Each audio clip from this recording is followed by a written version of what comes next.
Video জি আছে। Hello, আসসালামু আলাইকুম। ওয়াজিহা, উমাইরা, লাস্ট ওদের ওজন কত ছিল বলেন তো? কখন আসছিলেন? নভেম্বরে। 2.9 কেজি না? তারা টুইন বেবি। আর 2 নম্বর হচ্ছে তারা প্রিটার্ন না, ওজন লো বার টু ওয়েট, অর্থাৎ তাদের ওজন ছিল অনেক কম। তারা একটু লেট করে ফেলছে, ফলো আপ আসছে, বলছিলাম 1 মাস পর আসতে। আজকে আসছে নভেম্বরে, ডিসেম্বর, জানুয়ারি, ফেব্রুয়ারি লাস্ট এখন, তাই না? ওয়াজিহার ওজন কত আজকে বলেন তো?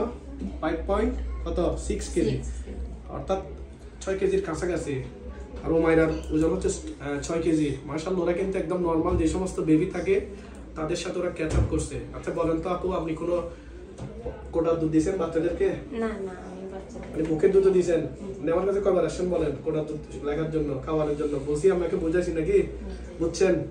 দেখেন মায়ের মুখে শুনেন, ওরা আসলে অনেকবার আসছে আমার কাছে যে বাচ্চা মুখে দুধ পায় না, টুইন বেবি, বাচ্চাকে কি খাওয়াবো। তাদের শুধু আশ্বস্ত করছি যে আল্লাহর উপর বিশ্বাস রাখেন, নিজের উপর বিশ্বাস রাখেন, আপনি কি হবেন, লাভবান হবেন। এই যে আজকে দেখেন বাচ্চাগুলোকে দেখলে নিজেরও ভালো লাগে। এটা এবং যারা এগুলো কিন্তু কোনো